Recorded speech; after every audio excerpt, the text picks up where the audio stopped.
Welcome to Until Saturday, the Athletics College Football Podcast. I'm David Ubben. I'm Chris Vanini. I'm Damien Harris. Guys, we had an absolutely chaotic week 2 from start to finish. We had a very crazy early game with Oklahoma State and Arkansas going back and forth. Texas laying the smackdown. Boise almost causing an absolute shocker at the top. Close. And, of course, Notre Dame in the middle. At Notre Dame, Michigan, Iowa, a lot more teams fell. What does it mean for their playoff chances? We're going to talk about that, the teams that lost. Can you still sniff the playoff in a 12-team era? We're going to take a look at our game picks, discuss where we were right. Shout out to Tennessee. Where we were wrong. Even you, South Carolina. And we had several of you guys call and leave voicemails. It's great to hear from you guys reacting to this weekend. We're going to play some of those. We're going to apologize to the Gamecocks who we overlooked. And don't forget, if you want to leave us a voicemail, 316-462-9852. That is the number. We love to hear from you guys. It adds a ton to the show, and it makes us laugh. We don't mind when you get mad at us. It's great. That's part of the show. And before we close out the show, we're going to look at the projected playoff bracket using Chris's Athletic 134 and our Heismans and Criesmans of the week for the best and worst things we saw on Saturday. Guys, we're going to get into individual games, but this week felt like the first week where it's kind of just like buckle up. Like the season is in full swing. What did you guys take away from trying to consume kind of the first full Saturday with some real wild results? Man, it was a crazy weekend. By the way, if I sound weird or look different on the YouTube, I'm in my parents' basement right now, so it's an You official. should be vlogging, Chris. You should be vlogging. It's an official college football podcast. I was in town. I'm from here. I was at Michigan, Texas. Got up at 6 a.m. to head out to Ann Arbor. It was a long day, a crazy day. Yeah. Notre Dame, Tennessee, Alabama almost, Boise State. There was so much to talk to about what happened on Saturday and what it means moving forward, because I don't know what I think about like 2/3 of the team in college football yes. right now. Damien, what did you see on Saturday? What was it like for you? Yeah, no, I was just consumed by just the craziness amongst college football. I mean, like we talked about, Notre Dame going down, all the dramatics. I felt like this is the first time we felt the dramatics. And, you know, it was a lot of excitement, you know, the Colorado-Nebraska game, even seeing the guys show some flair after the game. We saw the guys in the Nebraska locker room playing Shedeur's song, you know, taking shots, you know what I mean? But that's what college football is all about. You know what I mean? It's all about just the intensity, the passion, you know, everything. You spend so much time during the offseason preparing to, you know, be ready for the season. And now it's in full swing. We've got competition. We've got playoff implication, mixed matches now with, you know, certain teams going down. We've got so much at stake, what to look forward to the rest of the season. And like, this is only week 2. So it was super great just to finally dive into college football and really all that it offers so early in the season. And I think it just leaves us all super excited for what's left to come. I will say on Colorado cranking up Shedeur in the locker room, he will get the last laugh there, because if they're using Spotify, those are 3 cents. Those are 3 cents that you're putting in Shedeur's pocket. Exactly. And, you know, Shedeur and Pockets, they've been a rough relationship this season. So, you know, listen, it is what it is. Guys, I think we got to start with the game that definitely shocked everybody. Nobody was really talking about Notre Dame and Northern Illinois last week. They're all talking about, well, hey, Notre Dame, how about it? They can just waltz into the playoff. It's going to be super, super easy. And then Thomas Hammock and the Northern Illinois Huskies walked into South Bend and walked out a winner in pretty dramatic fashion. Another ugly game, another ugly loss. Notre Dame's got plenty of questions.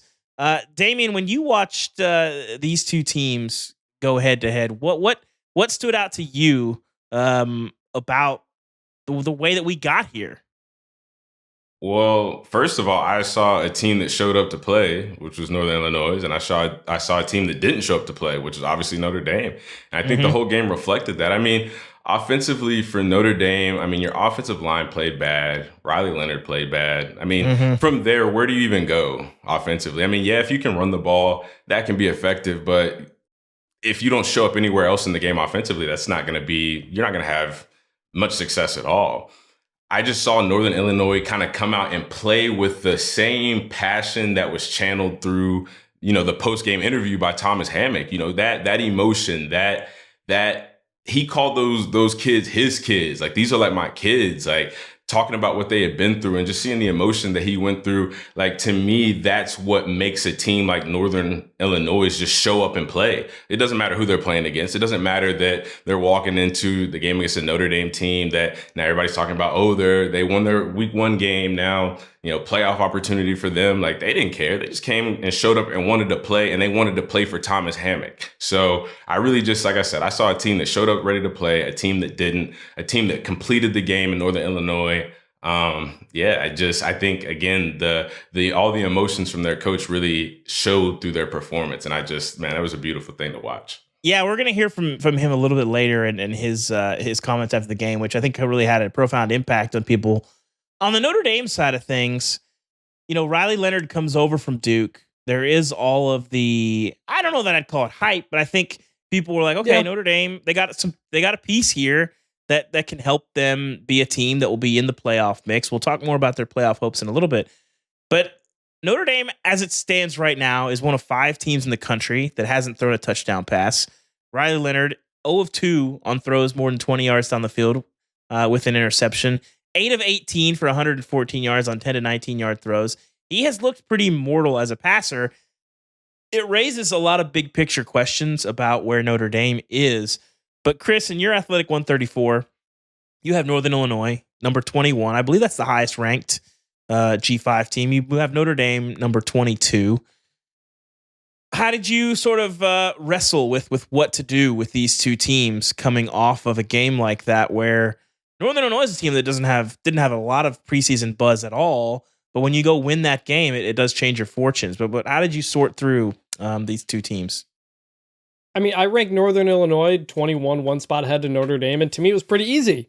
They played each other, and Northern Illinois won. I don't see why this is so complicated. You've got the AP poll and the coaches poll. NIU, I think in the AP poll at least, NIU's in at number 25, but Notre Dame's ahead of them, and like.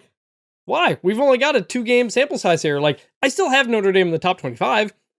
They won at Texas A&M. It's a good win. Like that. There's no doubt about that. But if you lose to Northern Illinois at home, Northern Illinois is going ahead of you.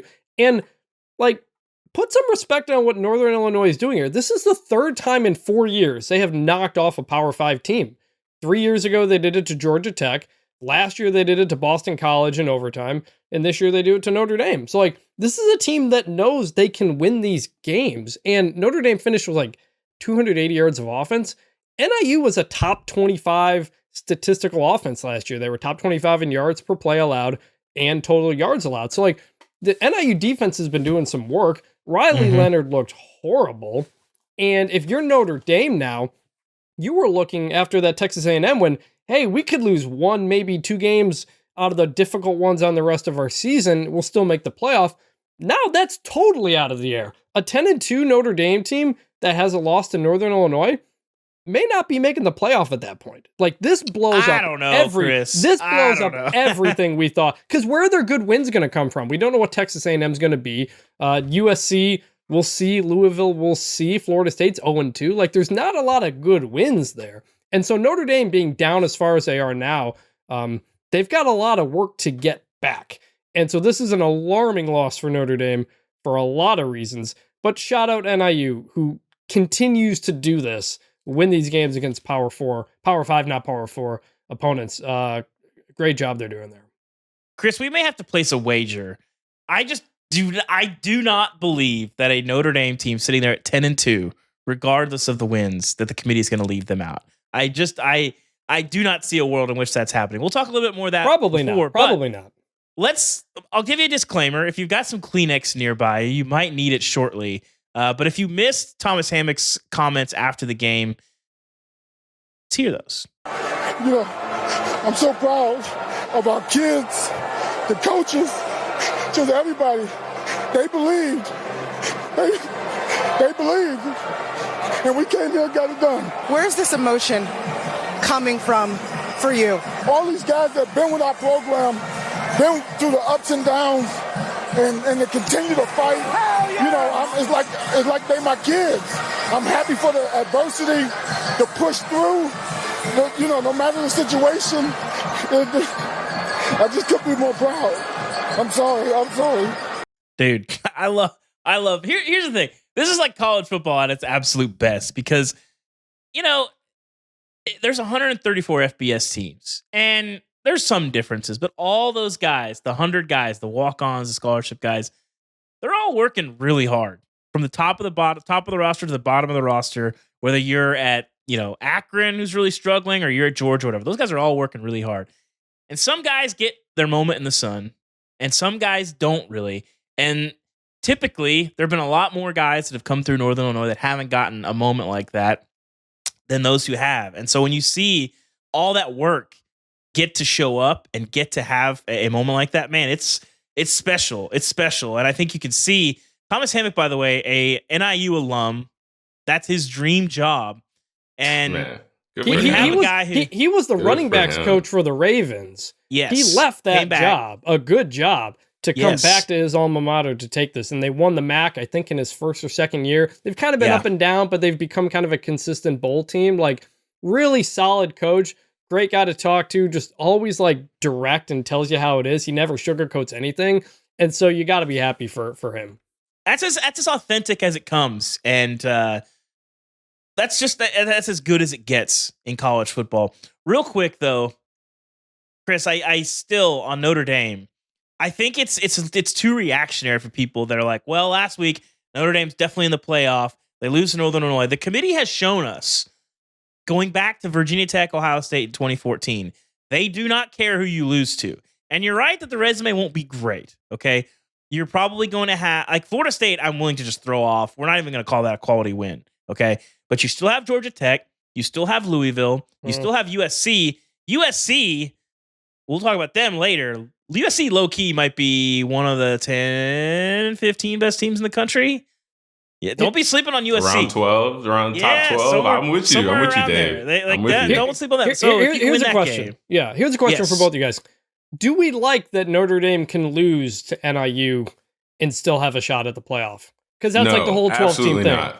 Okay, yeah, go ahead. Absolutely not. I don't love it. It's ridiculous to me. I don't even want to get on a rant about this, but I'm so glad that you asked, because this is the problem with a 12-team playoff.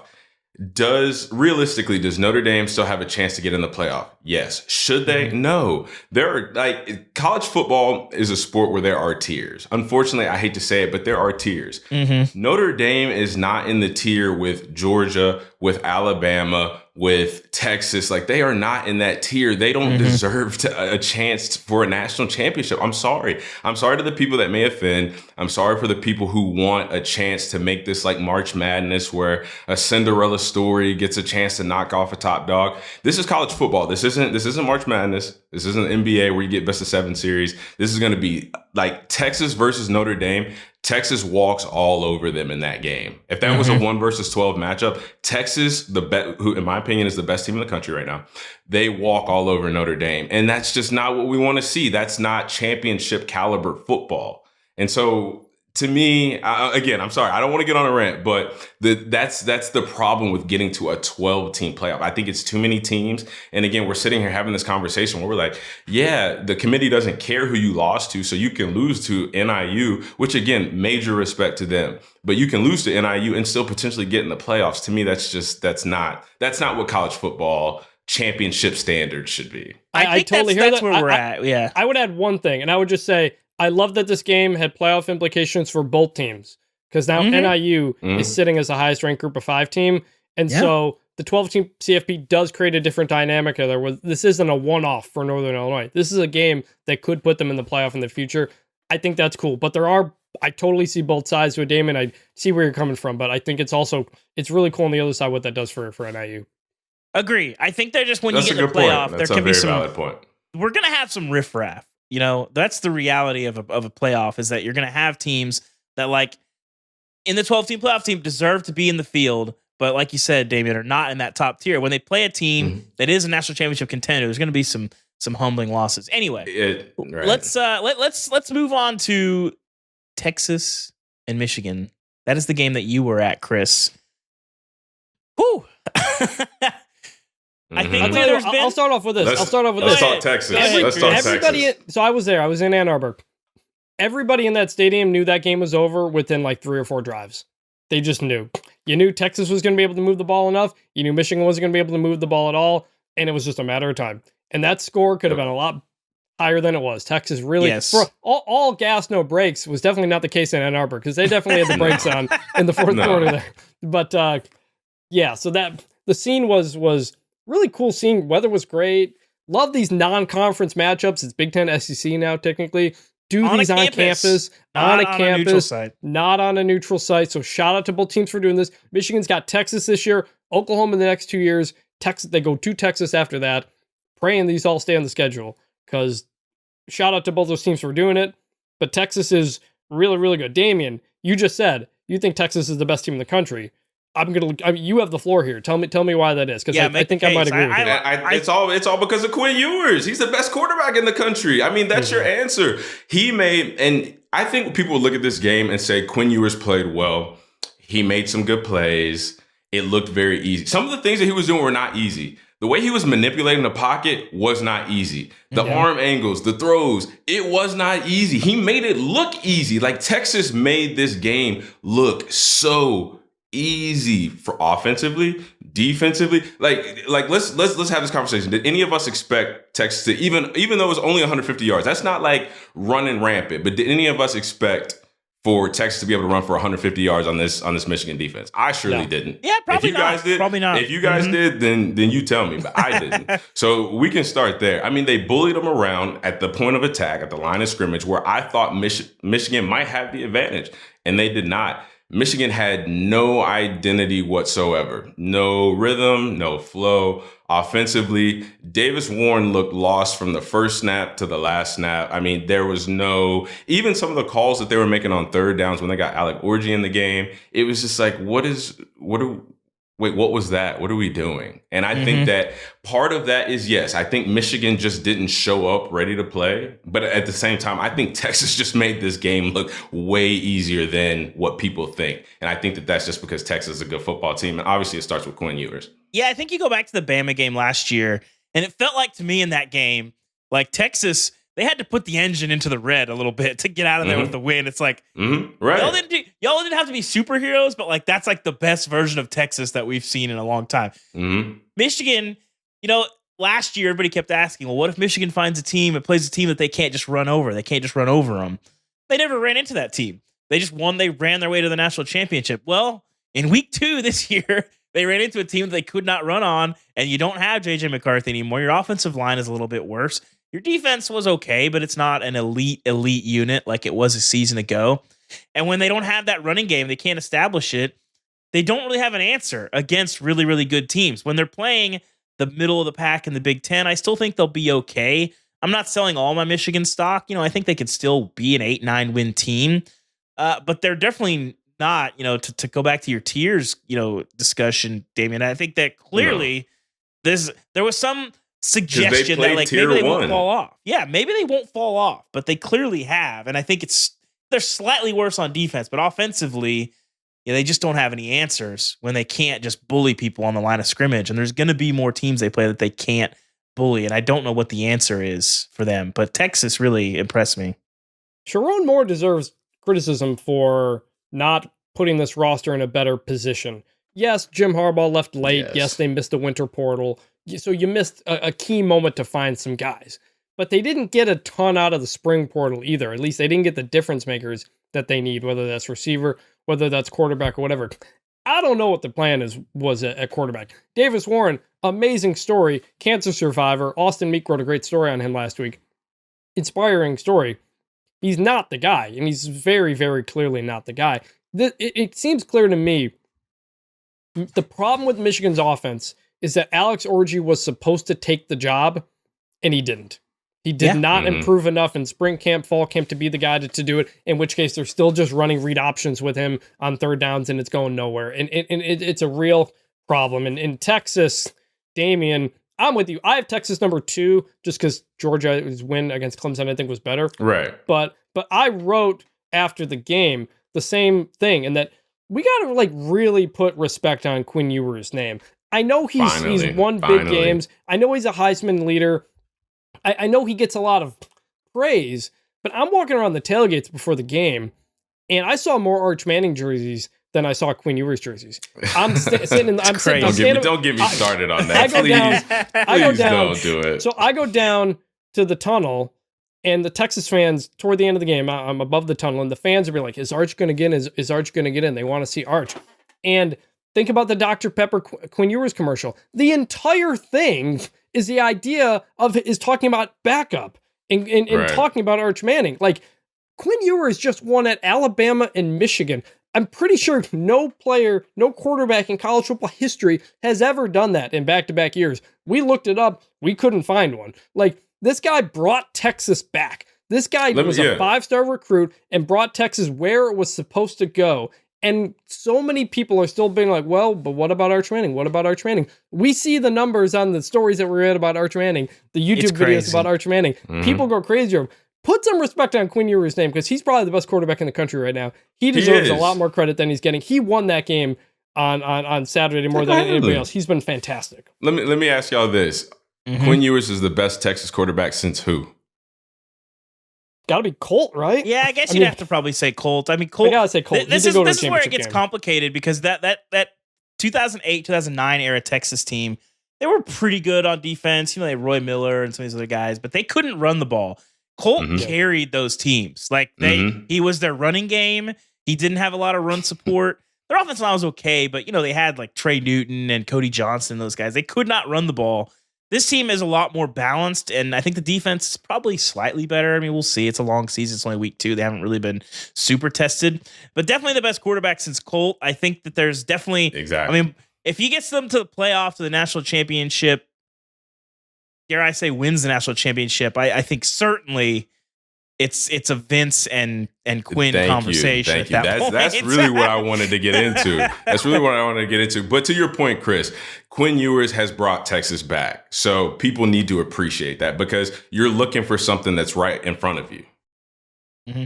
I gotta say, this would be very funny, because listen, I the SEC and the lore and it just means more and all that stuff. All those things I think are more true than not true, but the conversation on it is very funny. And I do think that it would be absolutely hilarious if Texas walks into the SEC and wins it in year 1. After all the talk and it would be crazy. They've been ripping on the Big 12 for so long, and like, oh, this is Mickey Mouse League. If Texas peaks just as the Longhorn Network reaches its twilight and walks into the SEC and wins it, that or Lane winning the national championship at Ole Miss, I think, are the 2 funniest outcomes possible for the 2024 season. Guys, speaking of the Big 12 and the SEC, we had another head-to-head. Oklahoma State and Arkansas. Crazy game. I've kind of been warning y'all, like, Arkansas, people are kind of sleeping on them. I don't think they're a great team, but I think people just wrote them off as bad a year ago. And I was like, I think they can just fix it with one OC, even though they lose KJ Jefferson. And early on, it looked like that was going to be the case. Arkansas jumps out to a 14-0 lead in Stillwater. They outgained the Pokes 648 to 385. Bobby was cooking yesterday, but some weird game management stuff. Defensively, Oklahoma State kind of bucked up late in the game. Pretty big implosion. But a very fun game. Definitely the most fun game. Well, maybe the second most fun game of the day behind Boise and Oregon, which we'll get to. But Chris, when you looked at these two teams, you have Oklahoma State up to 17. You have Arkansas at 52. But when you looked at these two teams, what stood out to you in a game that really could have gone either way? Came down to kicking, came down to getting timely defensive stops. It was entertaining. Yeah, so I only caught glimpses of this game because I was, again, in the press box at Michigan, Texas. Mm-hmm. How the hell did Arkansas lose this game? Like, this is a great crazy. question. I think Arkansas fans are asking that. You outgained them by almost 300 yards, and you ran the ball pretty well. And I'm just like, I've been like going through the box score trying to figure out what the heck happened here. So you would know better than me as the Arkansas guy, but you can't lose this game if you're Arkansas. If you're Sam Pittman, who is trying to keep your job and trying to prove that Bobby Petrino shouldn't be the head coach and it should be you, like, you got to win this game, man. And so, like, Arkansas did not move much in my rankings. They're in the low 50s because they end up losing this game. I do think it was an encouraging performance, but you only get 12 data points here. Oklahoma State, again, in the teens as well. They've won 2 games to start the year that kind of could have gone either way when you started the season. So I think if you're Oklahoma State, gotta be feeling pretty good about being 2-0 and not even getting much from Ollie Gordon at this point. So I think Oklahoma State's in a good place, but Arkansas blew this, man. You're gonna have to explain it to me more than I can say, because wow. I mean, I'd like to see the records of teams that have thrown pick sixes. I mean, it's got to be like what you win like 15% of those games when you give up a defensive score. That doesn't help, but I think ultimately it comes down to the offense was not quite as hot in the second half. Oklahoma State figured out some stuff. They never really got Ollie Gordon going. I do have a lot of concerns about this Oklahoma State's offensive balance and when teams can shut down Ollie Gordon, what Alan Bowman is able to do. He looked pretty for the most part there. Damien, what is that like for you? Ollie Gordon comes into this game. He's been going crazy for a long time, and he gets into the third quarter. I think he had like 11 yards on 6 carries. He had a few more carries late, but what is that like as a back when there's just no real space and you're still trying to keep fighting, keep pushing? He ended up getting them over. They win that ball game, but what is that experience like when there's just nothing going through 3 quarters and you got to keep on pushing? Right. I'm not going to sugarcoat it. It's frustrating as hell. I mean, because as a good back and you've had a lot of success and you know what you're capable of, like you really just want to find a rhythm and you want to get to making those plays. And when they're not happening, you start talking to yourself like, well, what's going on? You start trying to like overanalyze what's going on in the blocking scheme, trying to figure out if your timing is off or just you're thinking too much. And that's where the good backs separate themselves, though, because in situations like that, you've got to be able to just take a fresh breath and realize every run's not going to be a home run. This is what my running back coach at Bama used to tell us all the time. Burton Burns, best running back coach of all time. He tells us every time it's not going to be a 90-yard touchdown every time you touch the ball. But if you're in the right place at the right time, if you take the right steps, if you take the proper footwork, if you make the proper reads, if you trust the plan, if you trust the schemes and everything, like. You might get 1 yard every run. You might get 1, 2, 1, maybe gain of 0, a negative run. But once the opportunity for the 90-yard touchdown run opens up, you're not going to miss it because you're exactly where you're supposed to be. So it's frustrating for sure, but you just got to find a way to compartmentalize and just understand that that's the way the game goes sometimes. I mean, that's how anybody's game goes. Quarterbacks don't go out and throw for 300 yards every game. Running backs don't run for 125 and 2 touchdowns every game. Receivers don't go out and get 125 with 3 receiving touchdowns every game. It's not going to be like that. He's a good back. He's in a good system where he's had success. You just got to stay the course and just keep that mental fortitude that as long as I keep doing the right things, I'm always going to put myself in position to make the play whenever the play is ready to be made. Chris, I'll give you the Arkansas second half drive chart here. 34 yards and a punt, 24 yards and a fumble, 51 yards, 11 plays, missed field goal, 45 yards, turnover on downs. They did tie the game with a deep ball, 75-yard drive. For a touchdown, and then they got to the end of the game there and hit the field goal to extend the ball game. Then they missed the field goal in overtime and set them up. So your offense was moving it, but you got to finish drives. And if you don't finish drives, that's the biggest thing right there. Finish drives. That is like the theme of this college football season. You look at these upsets. You look at teams. We saw SMU BYU on Friday. SMU got in the red zone 5 times, 0 touchdowns, 2 field goals. Finishing drives is like the most important thing you can do in college football. It's become one of the hardest things to do, and we're seeing that in this season so far. If there's a surprising loss, it's probably because they didn't execute in the red zone. That's really interesting. Yeah. We were talking yesterday. What were the most recent or any bigger SEC choke jobs that we have seen than the one that Arkansas coughed up? Damien, you did a little research. You jogged our memories with one of the more entertaining games I recall. Which game stuck out to you as a loss that stood out more than the one that Arkansas took in Stillwater? Yeah, I know everybody remembers the famous Josh Rosen and that epic comeback that UCLA had against Texas A&M back in, 2017? Yeah, something like that. That was again kind of like this game. That was like, even though somebody imploded, there had to be a winner, there had to be a loser, there had to be a storyline. Like that was just an exciting game, kind of like this Arkansas Oklahoma State game. So But no, I had to do some research on that. And like, whenever I went back to that, as soon as that game came back in our minds, like all of us were like, yeah, Texas A&M blew it. And so like in 5, 6, 7 years, whenever people think back to this Arkansas game against Oklahoma State, like that's just all that's going to come to mind. It's like Arkansas blew the hell out of this game. That 34-point comeback, game, that was crazy. Yeah, that game made Josh Rosen wild. That game made Josh Rosen a top 10 pick. So congrats to future first round pick. It did. Anytime I think of that game, though, the dominant image is Travion Williams.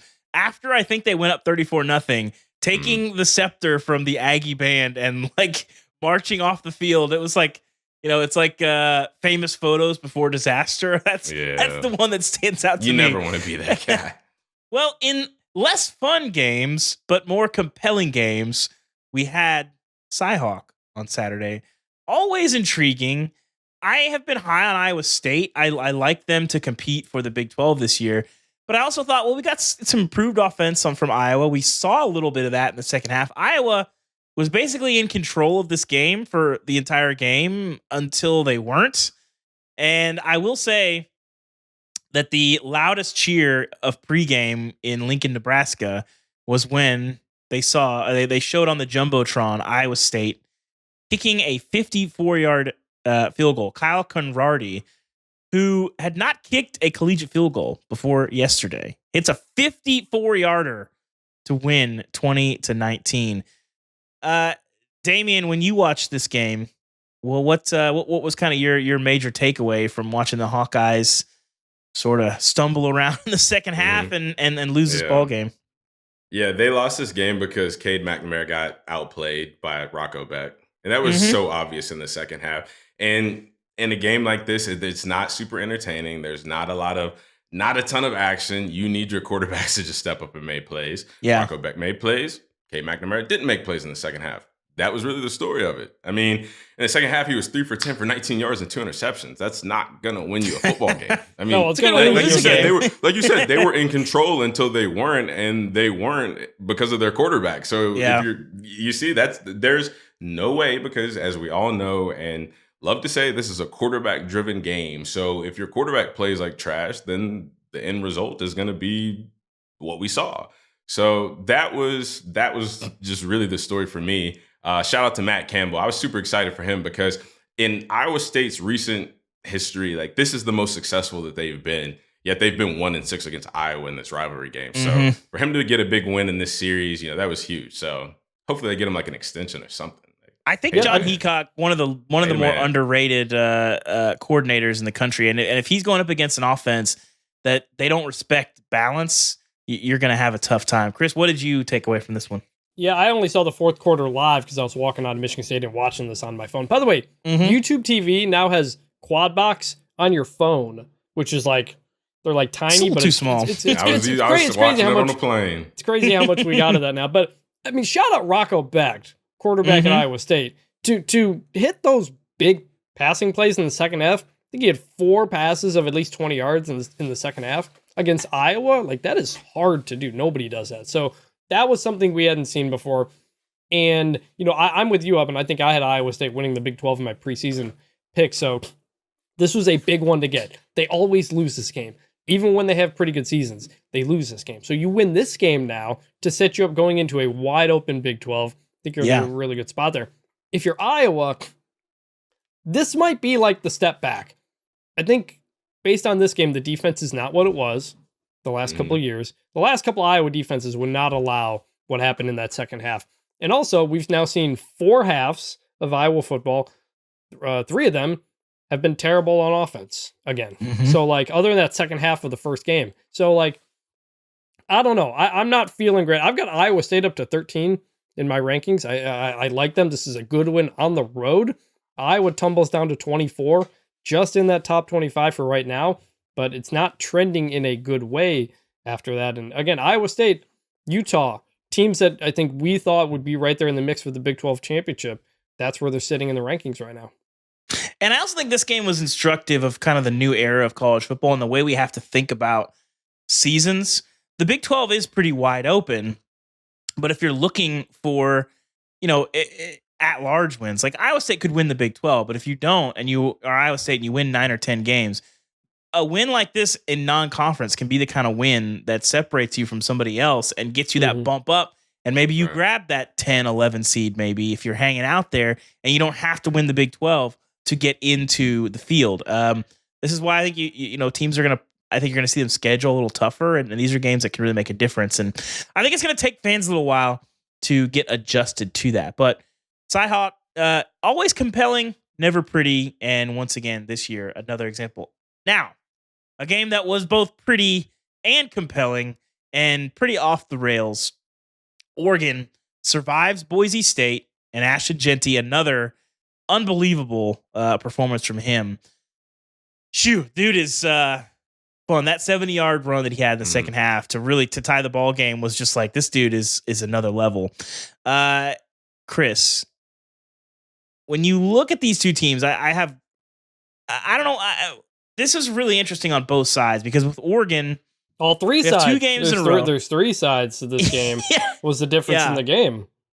Yeah, but when you look at Oregon, they struggle against Idaho. Boise's obviously a good team. Offensively, though, I think people just thought, well, Dylan Gabriel's got a lot of experience. He steps in for Bo Nix. They're not going to miss a beat. We talked about the offensive line last week. This is an Oregon offense that is a work in progress. I think they can still get to a top 10, top 15 level. They're definitely not there now, but they got a lot to figure out. But Chris, when you watch these two teams and you see Boise pushing them, I mean, is Boise a team that can still get in the playoff despite not winning their kind of big marquee non-conference game? Yes. Yeah, of course. Boise State, if you win the Mountain West, you're going to be in the mix. And I think that despite losing, this is a performance that everybody noticed if you stayed up for it. If you have Peacock, if you stayed up for it, it was difficult. But people know that Boise State lost on a last-second field goal, so it's not going to ding them that much. It was a lot different than a year ago when Boise was hung around with Washington, then got run off the field. So I think Boise's absolutely still in it. I think I might even say they're the favorite to win it. I know I have Northern Illinois ranked higher, but I've got Boise State in a position where if they keep doing what they're doing, they're probably going to be that group of 5 team in the college football playoff. If they don't allow 2 special teams touchdowns, they probably win this game. Oregon has a punt return and a kick return touchdown. It's the difference in the game and a field goal to win it. So like special teams was the game. And that's where if you're Boise State, you got to be kicking yourself, man. You had this and you let it get away through that. Oregon, 2 big problems with the offense. One, they've already allowed more sacks this year, 7, than they gave up in either of the last 2 seasons. There have only been 2 games this season. They've already allowed more sacks. That's a problem. The other is Dylan Gabriel is not fitting in this offense. He's got high efficiency numbers, but it's like a very Bo Nix style quick passes. He's a deep ball guy. That's what he was really good at. So they just kind of plugged him into the Bo Nix system. Not clicking yet. And now they got to go to Oregon State next week. I'll be there in Corvallis. Civil War. We'll see. Yeah. Damien, did anything stand out to you, especially along the Oregon front of kind of what's kept them from being an elite unit? I mean, they were lethal last year, running the ball, using Bo Nix well. Has anything stood out to you as something that's keeping them from kind of hitting their peak? I think Chris nailed it right on the head. I think it's that Dylan Gabriel just doesn't seem to fit very well in this scheme right now. Like, again, he is efficient. They're making big plays. They had a couple explosive plays on offense last night. Like, they get the ball to the receivers. Like, they eat up some yardage with chunk plays, but like it still just doesn't seem like that high-powered, well-oiled machine that Oregon offenses usually are, right? You guys know what I'm saying? It just doesn't seem as fluid. It doesn't seem as smooth. And I don't really know why that is. I'm not in that locker room. I can't really tell you why that is, but what I can tell you is like, as I'm sitting here looking at it, I'm sure that the players can feel that too. Like, yeah, okay, we're having success, but like, obviously they weren't having very much.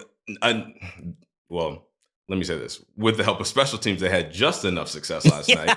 Barely. With the help of special teams. But it's like you're just not as efficient as you can be. And you can feel that. So I'm really interested to know, like, I wish I could ask some of the guys, like, how are you feeling about that? Like, what is that feeling like? Because it's got to be uncomfortable to know that you've got a high-powered quarterback, you've got a high-powered system, but and you're still producing. Like Chris said, like it's efficient. He's not going out there. He's not throwing interceptions. He's not throwing a bunch of incompletions. He's not making a bunch of plays where we're looking at him like, oh, well, he's just not the guy. Like he doesn't look like Davis Warren out there, but it's just like, it still just doesn't look very smooth and the way that they would hope for it to look. So I don't know. I'm kind of baffled by that. Here's the stat for you, Dave. I'll leave it here. Go ahead, Chris. Here's the stat. I'll leave. Dylan Gabriel completing 84% of his passes, second in the country among quarterbacks who have played 2 games. But Oregon, in plays of 30 plus yards, ranks 82nd. A year ago, they ranked 2nd. So that's they're not getting the explosives, even if they're getting the efficiency. They hit Trayshawn Holden for that 59-yard score, and then Tez Johnson had the punt return. Tez Johnson 3 catches for -1 yards last year. I mean, Evan Stewart has a 100-yard game, but I liked what we saw from Tez last year, and that was an odd stat line for me. But I got my antennae are up, kind of watching Oregon. I think we talked about, people thought that they were kind of right below that Ohio State, Georgia, tier to start the season. I'm not so sure. I'm not so sure. I would say Oregon. I would say Oregon is, and this is kind of off the wall here, but Oregon is like mid. Y'all ever hear people use the word mid when they talk about something? Yes, I'm still young. Shedeur taught me that this offseason. Right. I'm gonna try to give y'all a quick little lesson on what mid means for those of y'all listening out there. Mid is like when you have something or you experience something that is supposed to be good, right? And it's supposed to really just like, wow, you're supposed to blow your socks off. And it's like just not that. Like it's good. It's not bad. It's not bad at all. Like I'm trying to make this as simple as possible. It's not bad. But it's just not like as wow as you want it to be. So therefore, you're just content. You're not happy. You're not excited. You're not over the top about it. You're just like, that's mid. You know what I mean? It's okay. I've got mid. Oregon. I've got That's Oregon how I feel ranked about Oregon. Yeah, I've got Oregon ranked number 9. You think, hey, 9, not bad. Top 10 team. They were preseason number 3 for me, and most people. That's the problem. They're not as good as we thought they were going to be through 2 games now. This wasn't, one bad off against Idaho, we move on. This is 2 games in a row now, and I think Boise State's a good team and all, but Oregon just barely holding on to the top 10 right now, and I wouldn't blame people if you moved them out of there at this point. I've got them at 9, but they have been tumbling in a bad direction. We got to talk Tennessee. Sometimes we get one right, guys. We'll talk later about maybe one that we didn't get right, but sometimes we get one right. And I think we were kind of united in that we felt like Tennessee was in a good spot coming into this game. NC State, perhaps riding off of some reputation more than reality. And buddy, Tennessee brought the reality in a hurry to the Wolfpack, 51-10 in Charlotte on a neutral field. Nico was good. He had his only pick of the day was a pass that was deflected at the line of scrimmage. Tennessee 15 explosive plays in this game. North Carolina State just 6. They had 3 sacks, 13 tackles for losses. This Tennessee right now, what they are built to do is basically exactly what Josh Heupel teams are built to do: create negative plays, get teams behind the chains, hit you with explosives. Bombs over the top. That switch release concept is really, really hard to cover. And if you're not going to put 6 guys in the box, they're going to grind you up. Dylan Sampson, really good player. And the weakness of this Tennessee team was the offensive line, and they have looked pretty strong thus far. Chris, what did you take away from the Vols' evisceration? I thought I might be pushing it. I think I said 41-17, and I was kind of like, that might be a little much. But 51-10, I guess I was underrating Tennessee somehow. Yeah, real quick on this one. I mean, we all thought this was the game people are going to be able to finally say Nico Iamaleava after the game. That was going to be the thing we talked about. Instead, it was the defense. Defense was lights out, held NC State to 143 yards, 1.4 yards per carry, 3 turnovers. Tennessee's D is legit. I have Tennessee ranked now up to, where did I have them? I have Tennessee now ranked at number 6, which I think they have been dominant through 2 games, and they're a complete team on both sides of the ball. Defense, lights out. Damien, what did you take away from the Vols flexing a little bit? Yeah, I mean, there's not much to say other than what you guys have already said. I mean, Tennessee is a complete team on all fronts, offensively, defensively. I mean, when you look at what their defense did, they swarmed around the field first level, second level. I mean, rarely anything got to the third level. Offensively, Nico is a star. I mean, this is a playoff caliber team. Mm-hmm. The ACC is the worst conference in football. I mean, a lot of the things that we kind of already figured, Tennessee's a good team. ACC is not very good. Nico has the potential. This is, Tennessee's, they're building something here, right? They're building themselves to be able to play against these Georgias, the Alabamas, the Texases that are coming in. Like they're building themselves up to be able to handle these programs. And, NC State and these ACC teams, they just can't keep up. You look at Tennessee, the schedule is opening up a little bit for them. They get a Kent State team next week that lost to St. Francis of Pennsylvania.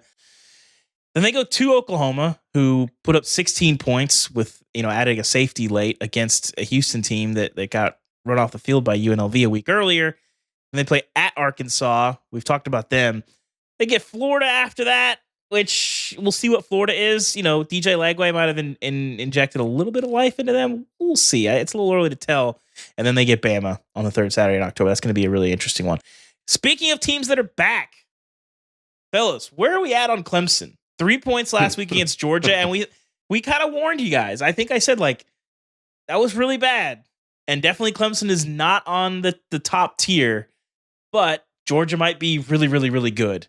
And they put 66 on App State. Chris, I'll talk to you first because you warned us that App State's run defense could cost them. Big game incoming for Phil Maffa. We did indeed see that. What did you take away from, I guess, both Clemson showing up and App State never threatening? I mean, 56 points at halftime. You don't see that very often. Yeah, I mean, Clemson, I picked Clemson to cover, even though App State always plays these Power 4 games close, but I was just very concerned with Clemson's App State's run defense against Clemson. Clemson ended up running for 252 yards, 7.4 yards per carry. It's about what I expected. What I didn't expect was 460 passing yards and how good Cade Klubnik was. So they got Clemson had 3 plays of 50 plus yards in the first quarter of this game. They had 2 all of last season.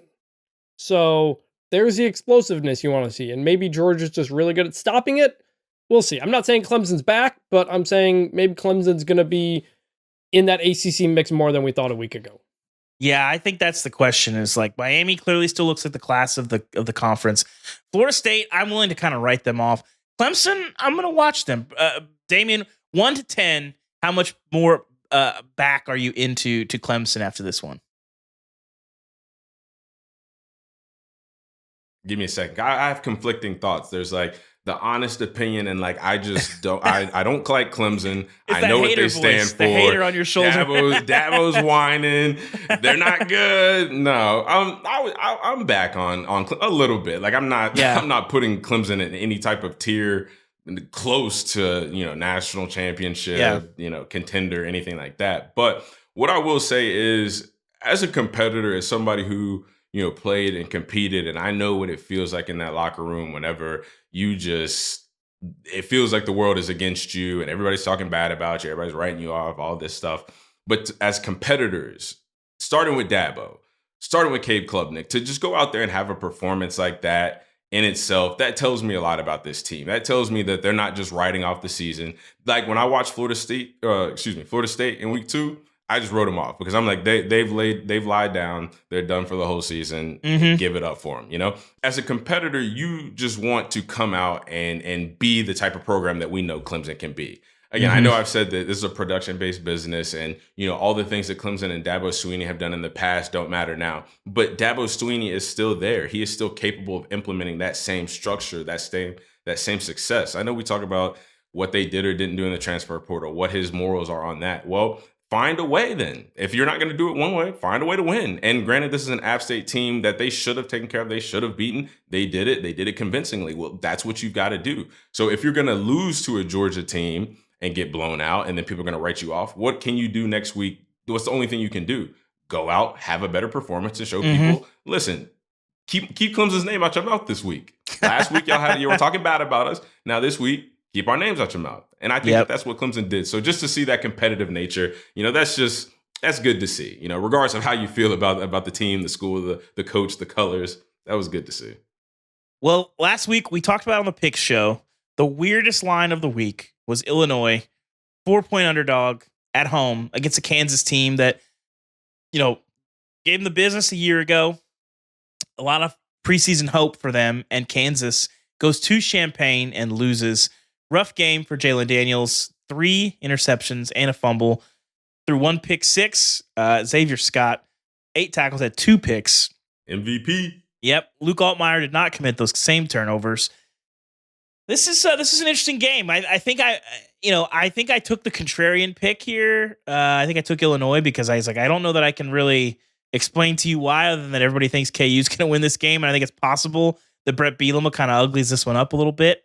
But it was interesting. Cam says I picked KU. I thought I did a contrarian pick. I guess not. Maybe one of us did. I feel like you did too. You are a liar, a deceiver. Yeah. Maybe I just misremembered. Either way, Chris, this is kind of the opposite to me of that Iowa State dynamic where you've lost a chance for it's not a world-beating non-conference win, but it's still an opportunity to get a nice little win on your resume in the event that you need to push for an at-large bid into the playoff. KU misses on that. It seems like they're probably Big 12 title or bust, but if you're going to play like this, you're not going to compete for the Big 12 title if you're trying to get into the playoff. What do you make of KU coming out of this? I'm very concerned if I'm Kansas right now because 4 turnovers from Jalen Daniels is not what you want to see. Remember, the last 2 years of the Kansas football renaissance, a lot of that was when Jalen Daniels was hurt. And he was on the bench, and Jason Bean took over. And now we saw Jason Bean fighting for a roster spot in the NFL, something nobody would have predicted. And so Jalen Daniels is supposed to be better. He's supposed to be your star. He was preseason Offensive Player of the Year a couple of years ago. You're getting 4 turnovers at Illinois. That is a concern I would have for the rest of the year if Jalen Daniels is really going to be your guy. And Ubben, you know this personally. I play as Kansas a lot in College Football 25. That's my team. We've gone head-to-head a lot of times. And I'm getting 250 yards a game with Devin Neal out there. So I feel like maybe if I came in and kind of ran that offense, I might have been able to do a little bit better. I just because you've experienced I'll call Lance Leipold and ask. Maybe you got some tips for him. I think that's probably about right.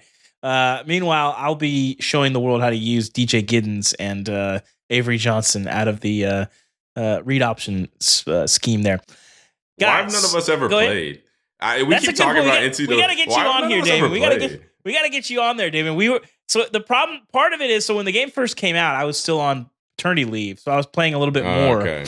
And then it turns out I found out the hard way that once you're back actually working a job, that my time and also having 2 young kids, my time to actually play, it's a tough spot. I got very minimal opportunities, but we got to get some games going. We got to stream those. I'll dice you up whenever you get your opportunity. I'll dice you up real quick. We got to figure out what's going on with the Twitch streams, the YouTube streams.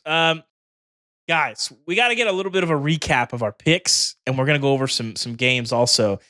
Producer Cam popping in here. I see a lot of red on my sheet. I see a lot of red on Damien's sheet. What did most of us get wrong? I can't really read it. Yeah, I can't even see it. It looks like you two took. We both took Boise, but Boise would be correct, right? I think that's right. Yeah, Boise was right.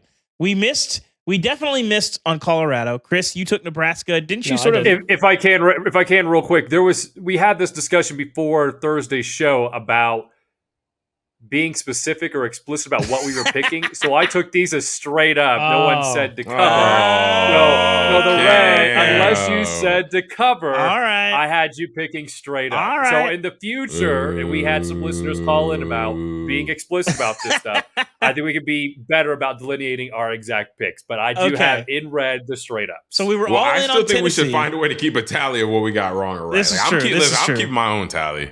We were all in on Tennessee. We got that one right. I think we were all tentatively in on Texas. I was a little nervous about it going on the road, but they got the job done. Nebraska, we got mostly wrong. Chris, you kind of just did it because you were like, I just don't like I got Nebraska. I picked Nebraska to cover too. They were favored. Yeah, but I think you thought more people were just you were. I think you were. That was somewhat of a contrarian pick, wasn't it? It was. Yeah. No, well, I like that right state. That was extremely, extremely wrong. I could have sworn I had Arkansas, but I guess not. So we should talk about, by the way, we should get back to the trust fall picks that we made for each other last week. Yes, these were interesting. So Damien picked Boise State to cover for me. So I get credit for that. So I can bask in Boise State covering. You trusted him. Because I got that right. The other pick I picked for you, David, Nevada to cover, getting 1.5 against Georgia Southern. They didn't. They lost by 3. It was close. Yeah. I'm not getting off. We're not getting off the chote boat, I don't think. The right? chote boat's got some leaks in it, but we're getting the water out. We're gonna stay afloat. We're still in. We're still in on the chote boat. And what did you pick for Damien as his trust fall pick? I gave him USC with a limping Utah State. And what did USC do? They pitched their first shutout since 2011. Exactly Impressive performance. We did a good job for each other, I think. I think we all did a good job. We can all trust each other here. We proved through 1 week we can trust each other. Damien, your lock of the week killed it. Ole Miss, another evisceration. Like that was, I knew for a fact. It was very nice. Well done. Shout out to Jackson Dart. Auburn. My lock of the week was wrong. I picked Michigan State. Getting they were 7 or 8 point underdogs. Maryland. I picked Maryland. Maryland lost straight up. So I was completely wrong on that on my alma mater. Good win for Michigan State there. Definitely a good win to come back trailing in the fourth quarter. And Albin, your lock of the week, your lock was Tennessee, and obviously that blew away. So congrats again. The locks have been killing it. You know, one of the games that a lot of people got wrong. Cal, 12-point favorite or 12-point underdog, goes down to Auburn. And would you believe it, Chris?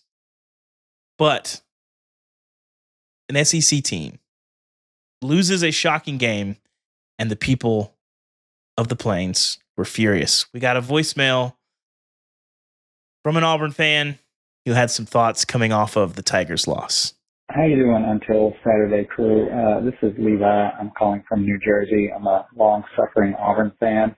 Can you help me understand if there's any reason whatsoever Peyton Thorne should see another snap that isn't garbage time at Auburn? I can't imagine a much worse performance than I just witnessed. Thanks. Love you guys' show. Here's the issue with this.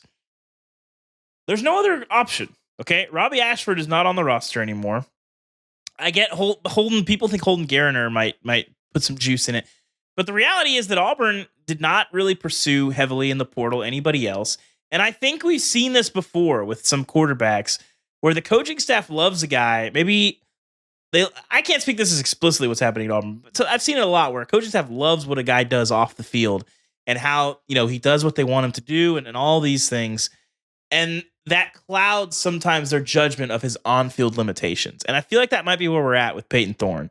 I think people kind of warned Auburn when he came over from Michigan State. They were like, hey, the one year that he had at Michigan State, there was a lot of Kenneth Walker involved in that. And Jaden Reed, by the way. Jaden Reed was killing it in the NFL right now. Yeah. Yes. There's not really another great option at Auburn, and I think that's part of it. You have Walker White, but he hasn't really played. Gariner's kind of been hanging around, but it's I think that's part of this. What did you make of Peyton Thorne and the state of Auburn in the state of Alabama, Damien?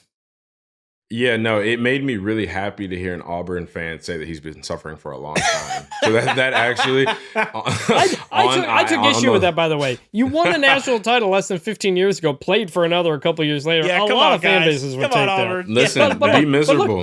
But he lives. Be miserable. But he's not lives in. But Auburn's in Alabama, and you got to compare it to Damien Harris in Alabama. So yeah. And that's a pretty miserable time. I can tell you. But yeah, no, Peyton Thorne.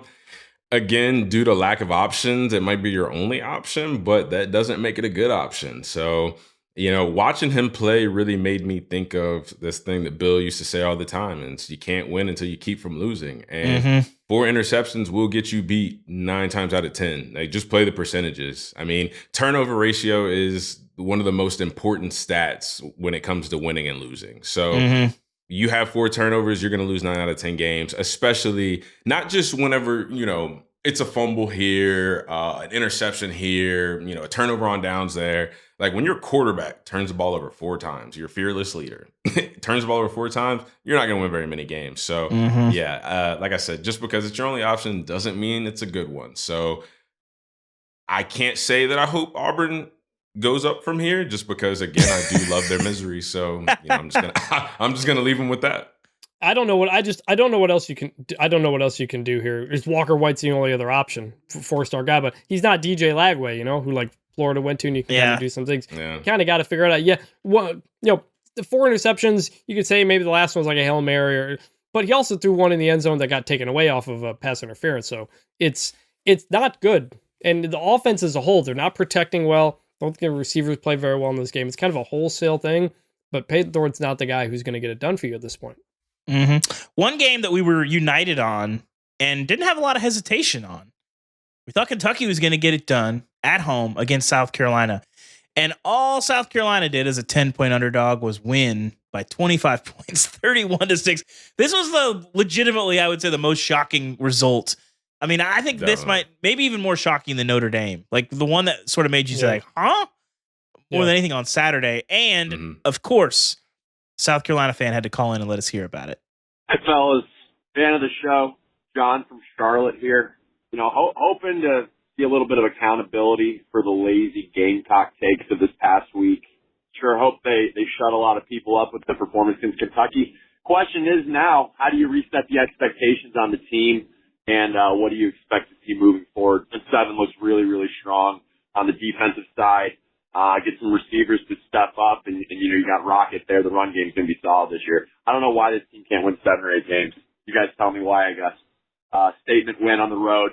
Let's see some accountability after you guys pretty much gave Kentucky the win on Thursday. Very curious the ceiling for the Gamecocks now after this win. Thank you guys for listening. Appreciate it, and look forward to hearing this week. We missed pretty bad on this one, I got to say. Yeah. The thing with South Carolina is Kentucky was favored by 10, by the way, and we all picked Kentucky. Yes. I didn't love South Carolina's personnel, and at receiver I still I like Rocket Sanders, I think he's a really good player. Lenore Sellers, I still need to kind of see some more. The Nick Harbor thing is still confounding. I believe he's still looking for his first touch of the season. That's still people. I get why people are enamored with him, this giant dude with Olympic speed, but I don't know why that's not really working. So they just kind of seem like a mess personnel wise, but then they go out and they beat a team that, in Kentucky that I think people were kind of sort of eyeing as a team that could really do some stuff. And, the Brock Vandegrift experience goes sideways in a hurry. Gavin Wimsatt, last seen at Rutgers. I really liked him at Rutgers. Good player. Steps in for Vandegrift. It seems like they might have a quarterback competition now there a little bit.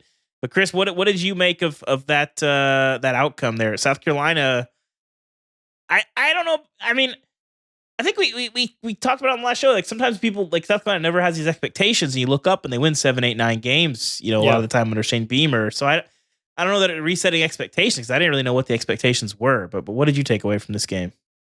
Yeah, it was kind of a weird game. South Carolina obviously won going away and deserves all the credit for that. They only had 252 yards of total offense, 3 for 10 on third downs. Didn't really run the ball well. A lot of these touchdown drives, as I'm looking through the box score, got some short drives.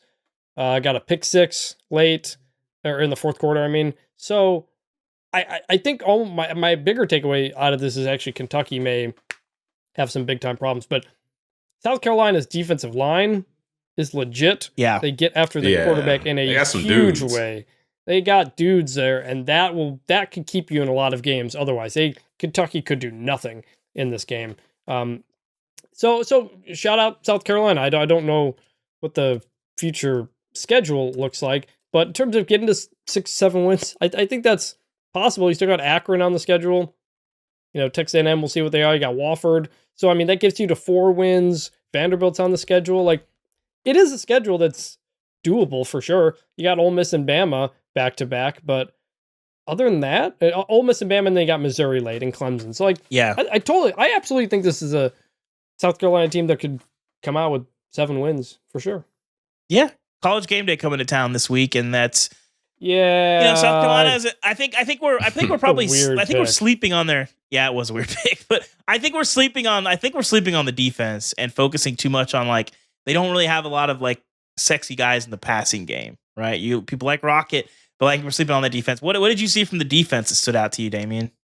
Just the defensive line and the way they got to the quarterback. Yeah. That's going to win you. Like Chris said, that's going to keep you in any game. The way, if you can affect the other team's passer, I don't care. Because again, it's quarterback-driven offense, quarterback-driven systems. You're going to affect him, get him off his spots. And I don't care who you – Colorado is a perfect example of this. It doesn't matter who you have a quarterback. It doesn't matter who you have a receiver. If you can affect the quarterback, you're going to be in a game and you're always going to have a chance to win. So to me, the biggest takeaway was just the defensive line.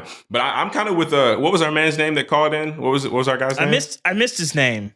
I feel bad. Right. He was tweeting at us yesterday. I knew this was coming. I knew it was coming. John, our guy we John. Deserve it. Yeah, we were wrong. Yeah. No, I'm kind of right. with him. Like, what's the expectation of South Carolina, right? Because they are a team that's consistently overlooked in the SEC, and they always kind of grind out 6, 7, 8 wins. So, like, is that just the expectation year in or year out, or like, at what point is South Carolina going to start to make a jump, or are they going to start to climb on people? Like, I don't really know. I'm interested to see. You know, I don't know too much about this South Carolina team, but I do know over the years they've always just been a solid team. So, you know, hopefully they can make a jump at some point.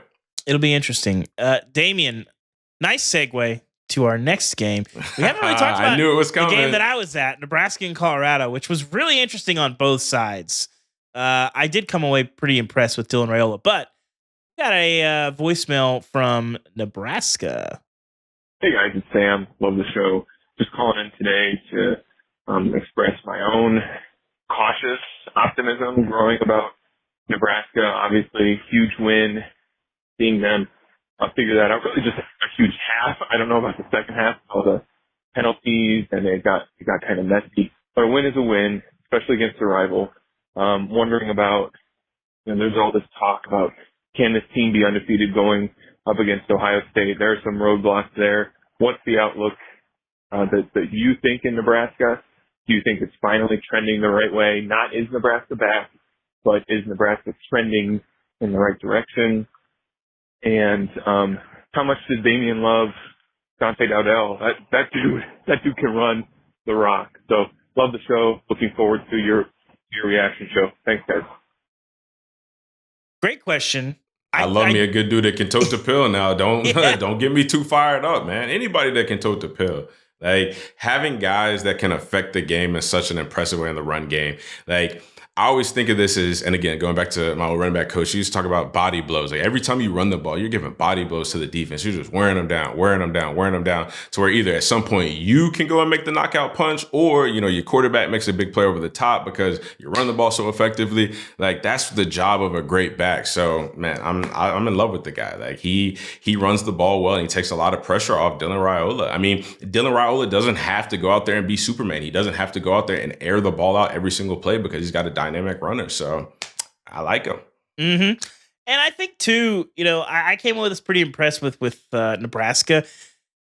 This is a team I really like. Tony White, their defensive coordinator. Schematically, they had a really good game plan for what they wanted to do. Their defensive line is really good. They were able to pressure Shedeur Sanders, the 4 and 5 guys, pretty consistently, no matter what Colorado did there.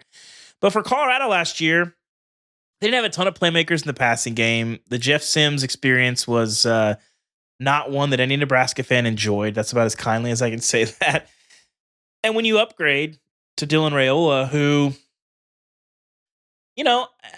he's better. He's a lot better. He's a lot better. And I think the expectations have been mostly kind of fair on him. And nobody's expecting him to walk in and throw for 4,000 yards and 40 touchdowns right away. It's just like, can you bring some competence to the most important position on the field at a place that has not had great quarterback play in quite some time? And I kind of think he's done that immediately. He's got clearly the physical skills to make some of these Superman throws. But most importantly, when I watched him last night, he throws a very catchable ball. And when he has a nice pocket and open receiver, I don't think I saw him miss a single throw last night. And there's not a lot of quarterbacks that can get through a game like that. And that alone, and he caught every snap, which that's an improvement on last year at Nebraska. Yes. So, hey, you got to start somewhere. So I don't think Nebraska is going to sniff the playoff this year, but I do think they're not going to be sweating out a bowl win late in the season. I don't. Let me ask you this, Evan. So you were there. You saw Nebraska up close. You were impressed. Yeah. 2-0. Here's the next several weeks. Northern Iowa, Illinois at home, at Purdue, Rutgers at home, Indiana on the road. Are they going to get to 7-0 before going to Ohio State on October 26th? It is possible. I think the more likely scenario is that this Nebraska team that is still pretty shaky will probably make a weird mistake and lose a game that they probably should not lose before then. That we'll be kind of sitting here talking like, what happened to Nebraska? It's like, I don't think they got all of the Nebraska out of them, all of the Scott Frost, all of the Mike Riley like nonsense out of them. But the floor seems to be much higher. I don't think they're going to get there at 7-0. I don't think this team is good enough where if they play poorly, they can still win anyway. I think that's kind of what I'm getting at.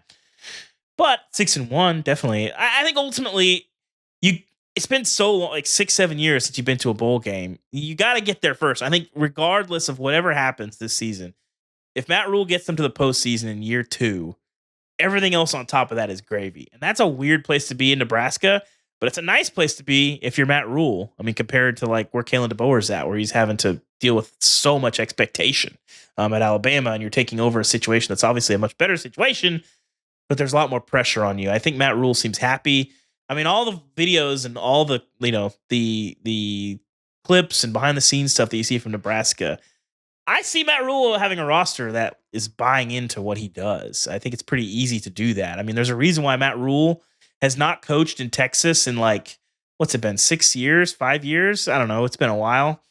And he's still revered by high school coaches in Texas because he just has that effect on people. He's one of the most liked coaches in the profession. And the flip side of that, he was coaching against a coach that not a lot of coaches have great things to say about generally. So it was, I think, on the flip side of the Nebraska discussion, I'm very intrigued to see how much air is still left in the Colorado balloon. They're not going to have that early season crescendo. And they play Colorado State next week, a team that has not looked good through 2 weeks. They got smacked by Texas and struggled against Northern Colorado. And then they get Baylor, who's limping around the Big 12, and then they'll move into the thick of their Big 12. I'm very intrigued to see how much juice is still left from onlookers in the Colorado discussion, but we'll see. Damien, I did want to ask you. Go ahead, Chris. No, I was gonna say Shedeur said something after the game. I was kind of curious your take on it. So I was in the press conference, and I legitimately couldn't believe he said it because there's so. Like, Colorado violates so many norms, and some especially when it comes to the media. Yes, some of the norms are stupid. Some of the norms are there for a good reason. But one of the things you just don't really hear guys talk about other players by name, unless they're like explicitly asked about it. And he was asked about Colorado's lack of a running game, and that was the question. I was there. I was standing there watching. And a reporter asked him, like, what was the effect of not being able to run the ball or why they couldn't respond to Nebraska defense. I forgot what the exact question was, but it was a question about the running game. And he had this to say. I mean, how many times did Riley get touched? You said what? How many times did Riley get touched?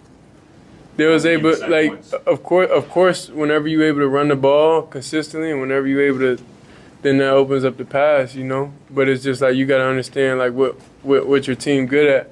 So it's like, why would we keep running the ball if, okay, we out there and we get in a situation where it's a must get and we don't get it? Now that video is via DNVR. I'll preface it by saying this, Damien. I think everything he said is correct. I don't think anything he said is wrong. True. But in terms of managing a locker room, managing your words resonating with your teammates, you're familiar with those dynamics. How does that land in a locker room?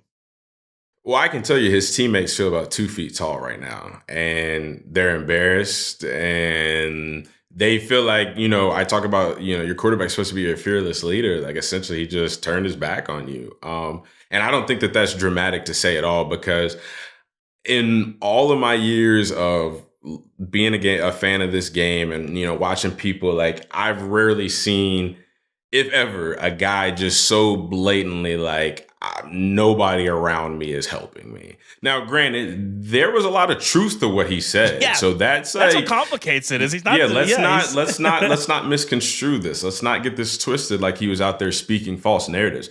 Everything Shedeur Sanders said was true, but there's a way to do that. And I think that this loud, this boisterous persona that Colorado has, I think that was on full display, but it was in such a negative light because you're airing out your dirty laundry. You know, you throwing your teammates under the bus, and like that's just not cool from like a relational standpoint. Like at the end of the day, you're there to win games, and I understand that this is it's a business.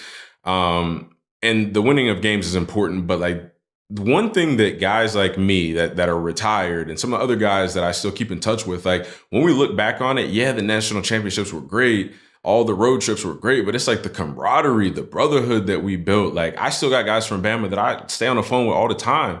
You know, Jamie Mosley is a assistant coach for Bama now. And we was just on the phone not too long ago talking about like, I just had my first son. He's about to have his first son. Like that camaraderie, that brotherhood that you build, that lifelong brotherhood. And like, when you see somebody just out you like that in public and put all y'all's business out there, like that's gotta hurt. Like I said, I've never seen it before and I've definitely never been a part of it, but that's gotta hurt. You know what I mean? And like when that transitions to the next level, like when you get to the league, ain't nobody gonna care about what you do or don't have.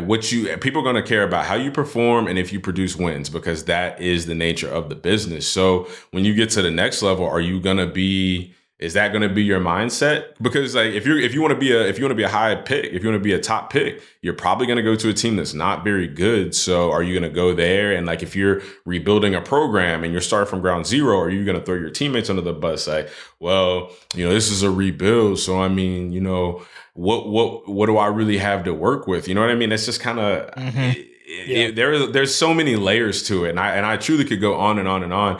And I think it's unfortunate because Shedeur's a great player, and again, I go back to the fact of Shedeur was telling the truth, which complicates it so much. But like, there's a way to handle that. And a big part of being a great quarterback is being a tremendous leader.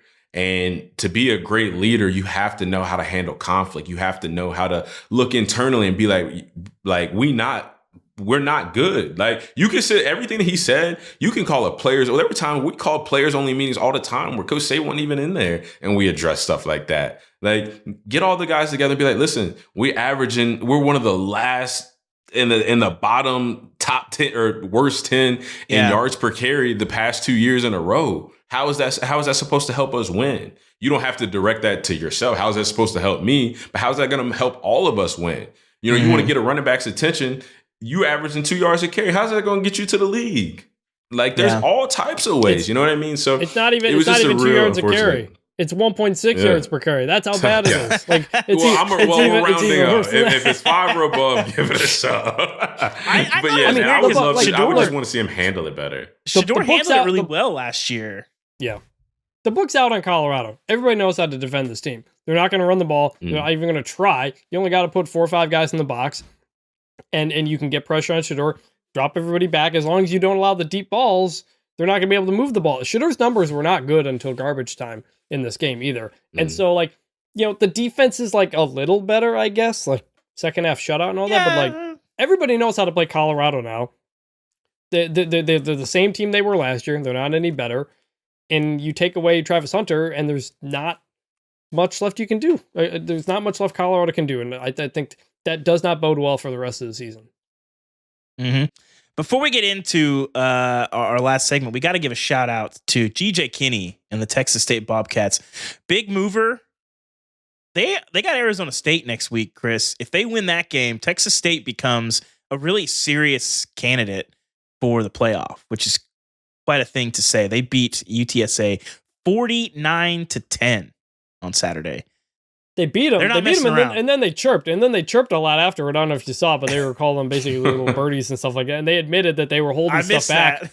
They admitted they were holding stuff back last week for this game, which is a kind of a rivalry game, the I-35 rivalry between San Marcos and San Antonio. So, yeah, Texas State was kind of my G5 sleeper. Like, they got a schedule that sets up here. I didn't expect Arizona State to be 2-0, though. So, like, this Thursday night game, Arizona State coming to Texas State, you're going to want to watch it. That's good. That's going to be a very fun game. Arizona State, we got to give them a little bit of love. I tweeted this last night, but I think if you were ranking the most improved teams in America through 2 weeks, I think Arizona State would probably be number one. What they have done so far has been unbelievable. They were really bad last year. Yeah. A lot of the injuries. I was floored by that. I don't know how good Arizona State is yet, and I think we're gonna get a better clue on Saturday. That's gonna be a fantastic game. A lot waiting on the other side of that for the winner of that ball game. Chris, using your 134, we're going to take a peek at what the bracket would look like after 2 weeks. We'll run through this really quick. The number 1 seed would be Georgia. They would play the winner of Alabama and Penn State. I've seen that game before. Penn State, be careful. Don't get anybody hurt. Number 2 seed would be Ohio State. They would play the winner of Tennessee and Oregon. Tennessee and Oregon would be a super fun game. Miami would be the 3 seed as the ACC champion. They would play the winner of Ole Miss and Missouri. That'd be another really interesting game. Ole Miss and Missouri, 2 teams that I don't think anybody is quite sure how good they are or aren't. Haven't really played measuring stick games. And then Utah would be the default Big 12 champion, and they would play the winner of Texas and Northern Illinois. Chris, quick takeaway on what the playoff field would look like for now. That event excites me. My takeaway is that 9 of those 12 teams, I believe, are Big 10 and SEC teams. There's 1 ACC team in there, 1 Big 12 team in there, and 1 G5 team in there. And if you look at the AP poll right now, I think 6 of the top 7 are SEC teams. I don't have it that far, but we're going to see as we get into conference play and as it plays out, is the SEC going to start kind of knocking each other around a bit and moving some teams down? Because that's what's kind of missing at this point. Could some more Big 12 ACC at large teams move in, or is this going to be a Big 10 SEC loaded playoff? Like that's, I mean, we have Ole Miss Missouri game. They may play each other this year. I'm not sure. Like that could be a rematch or something like that. So it's, it's early to look at the field and kind of consider what it's going to be, but this is, looking at it now is good preparation for what we're going to get, a month and a half from now when the first rankings come out and be like, wow, there's a lot of Big 10 SEC teams in there. Is that going to be a problem? We'll see. But I think to me, Georgia, Ohio State, and then at large Texas are by far the 3 best teams in the country. I think there's a real gap after those 3. But if Georgia and Texas are in the SEC together, one of them is going to be the 5 seed.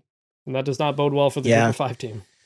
That is we were talking about Texas as maybe the best team in the country. We'll see if they get to the finish line and win the SEC. But if Texas is hanging out in that 5 slot, it's been kind of talked about a little bit off the, I don't think the casual fan recognizes how great that number 5 slot will be for teams. But you look at Texas's road, you got to beat Northern Illinois, and then you got to beat a Utah team that, we'll see kind of what the Cam Rising situation is, but that's probably going to be, a maybe 2-3 loss Big 12 champion in the second round.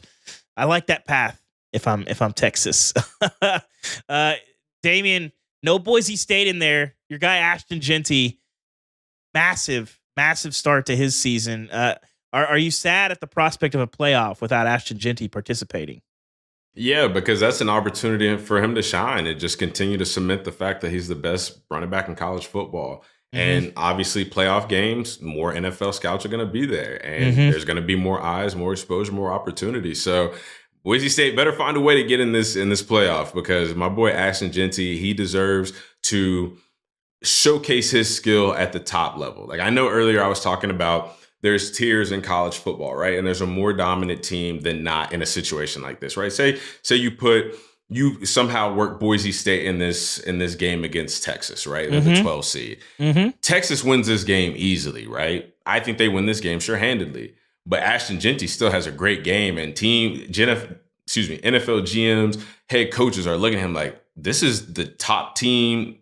Texas team is one of the best teams in the country, and this guy still performed. Granted, they didn't win. Other guys didn't up their level of play against an SEC team, but man, this Ashton Jeanty kid, he just rose to the occasion. Like, that's the caliber player that he is. So, like I said, I hope they get in, because I want my boy to showcase his talent at the biggest of levels.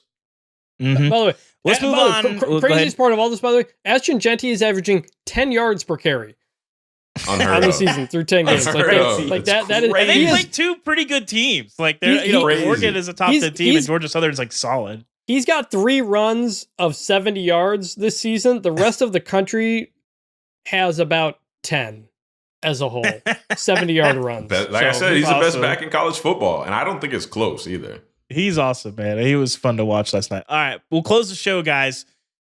Our Heismans and our Criesmans are back for the best and worst things that we saw in college football. Chris, do you want to start? Who was your Heisman of the week? Heisman of the week, Cade Klubnik. You know, he got battered around by Georgia. He comes back against App State, goes 24 for 26, 378 yards, 5 touchdowns, no interceptions. Against a Appalachian State defense that usually is pretty good stopping the pass. I mentioned I was very concerned about their run defense, but their pass defense is pretty good. So that is some electric numbers again. Clemson had 3 plays of 50-plus yards in the first quarter alone, had fewer than that all of last year. So that was the kind of performance. Because we had said last week, I'm out on Cade Klubnik and I'm out on Connor Wigman. Cade Klubnik showed me something in that game for sure. Yes, I can one-up you on 24 of 26 because my Heisman of the week is Jackson Dart.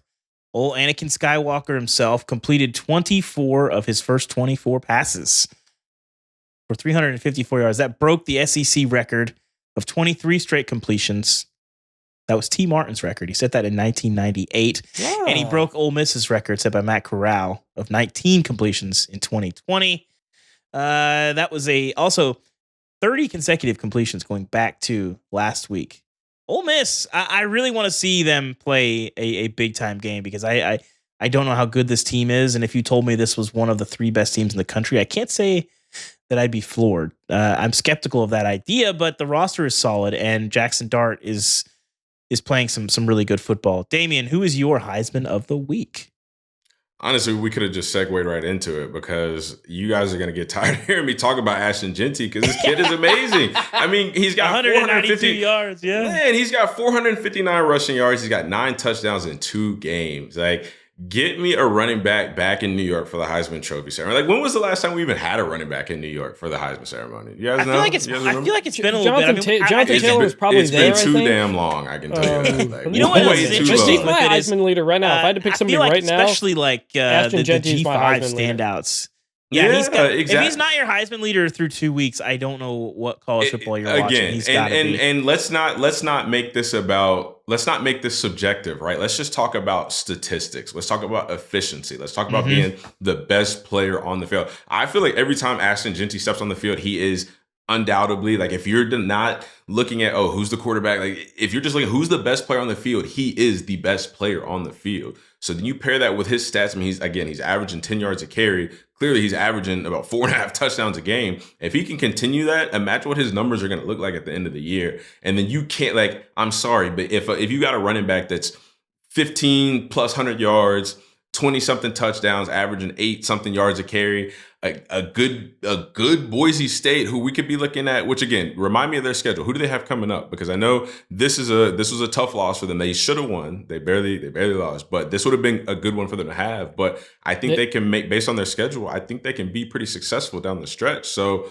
all of that combined, he deserves a chance to be, if obviously it plays out like that, I think he deserves a chance to be in New York.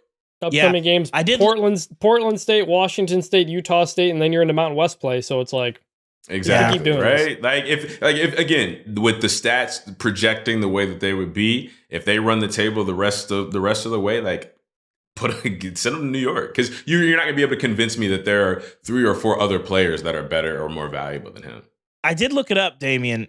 The last running back to get to New York. This will be a name that I guarantee you guys have not thought about for a long time. Bryce Love, 2017. Oh, man. Yeah. Wow. It didn't really work out for him in the NFL, but really, really fun college player. Yeah. Chris, he was electric. You're a resident G5 expert. Can you tell me who the last G5 Heisman finalist was and what year? Finalist? Ooh, I don't know. The last person to get an invite to New York City as a G5 The last player. winner would have been Andre Ware. I'll give you a hint, and I think you're going to get it when I give you the hint. We have talked about his alma mater a ton on this show. Like today's show.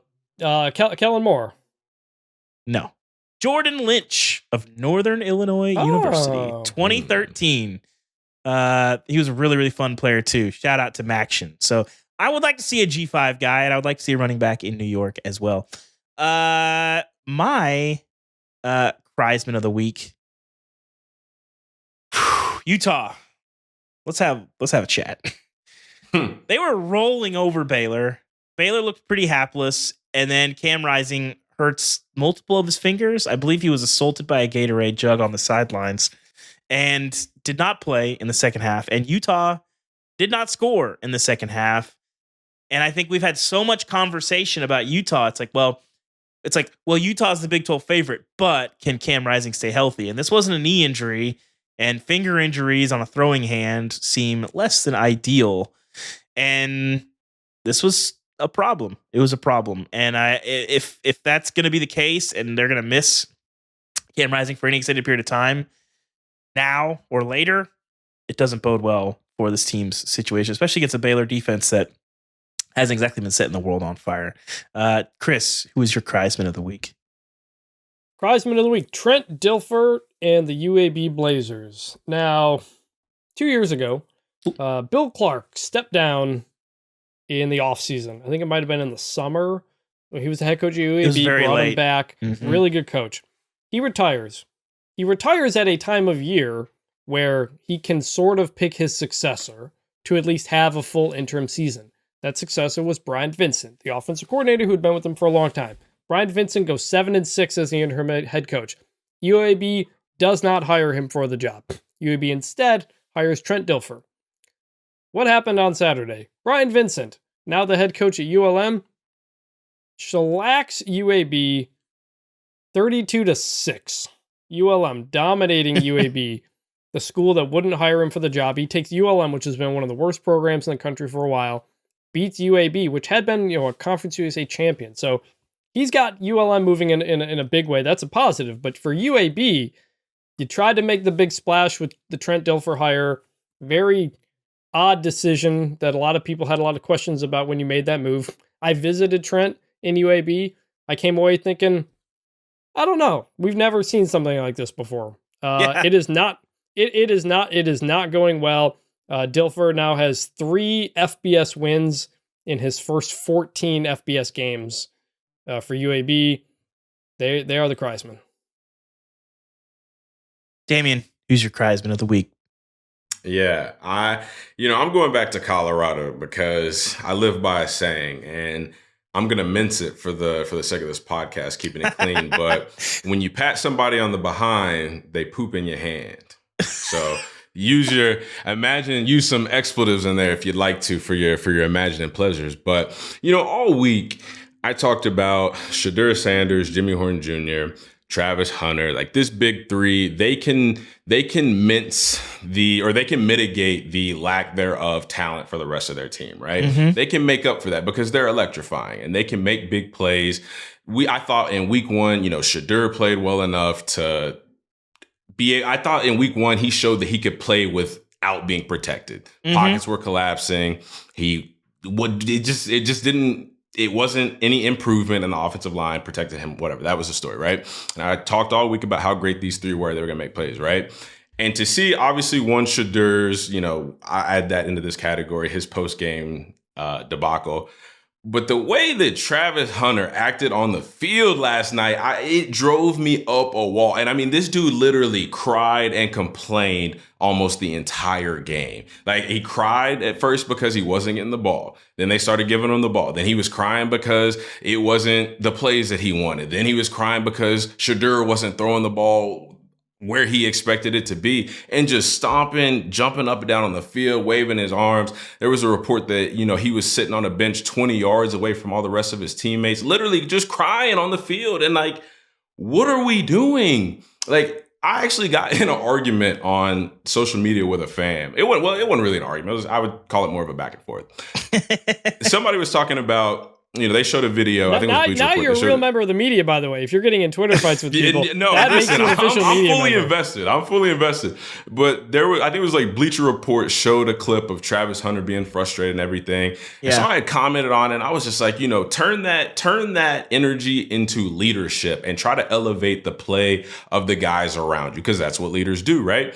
And so somebody commented and they were like, well, he's playing with 1-star and 2-star guys, so what do you expect? And I'm thinking, am I wrong when I say that Travis Hunter decided to go to University of Colorado or Colorado University? Am I wrong in saying that he chose the teammates that he has? Yeah. Am I wrong when I say that Travis Hunter is exactly in the situation that Travis Hunter wanted and chose to be in? So how are you going to sit here and put yourself in a situation, whine, crying, and complain because, oh, well, I'm the best player and y'all not getting me, y'all not this, y'all not that, like, blah, blah, blah. Like, how you going to do that whenever you chose to be there? You could have went anywhere else. You could have went anywhere in the country. Nobody would have stopped you. A lot of people would have paid you a lot of money. You chose to be in that situation. So again, just to handle the lack of success, to handle the obstacles, like, this isn't a perfect game. You're not going to win every game. So what? Like, move on, play the next play, be a team player. Don't go running off the sideline crying and complaining. Get me the ball, throw me the ball here. This play ain't working. Y'all aren't good enough. I'm the best player. Like, don't give me that. Like, go out there and be a leader, be a good player. So excuse my rant, but Travis Hunter, you earned Criesman of the Week for me. To your point, when he went in the portal from Jackson, Georgia made a push at him, but he loves Deion. He was going to go wherever Deion was going to go. He's like, Deion and Jalen Ramsey are the two people that he like idolizes. And it was like, I don't think anybody else ever really had a chance. Those are two polarizing guys. Yeah, very much so. Very much so. Well, guys, week 2 was awesome. We had a lot to get to. I think we got to it all. We will be back making picks on Thursday. I will be back with some special guests on Wednesday's show. We're looking forward to it. It's going to be a fun week, looking ahead to week 3. So come back. And if you haven't subscribed to us on Apple Podcasts or Spotify or Overcast or anywhere you get your podcasts, you should do that. And of course, as you heard today, we love voicemails from you guys. So if you've got a rant, a question, you want to yell at us, you want to tell us how awesome we are, we take all comers. 316-462-9852. Leave us a voicemail. We love hearing from you guys. It adds so much to the show. And subscribe to our YouTube as well. We're doing a lot of video content on there, by parts of this show, and maybe some extras there too. So again, thank you guys for tuning in. Our reaction shows are always fun. It's fun to digest a lot of football on Saturday, and week 2 had plenty. So thank you guys. For Chris Vanini and Damien Harris, I'm David Ubben. We will talk to you guys on Wednesday. And of course, bring back the tournament.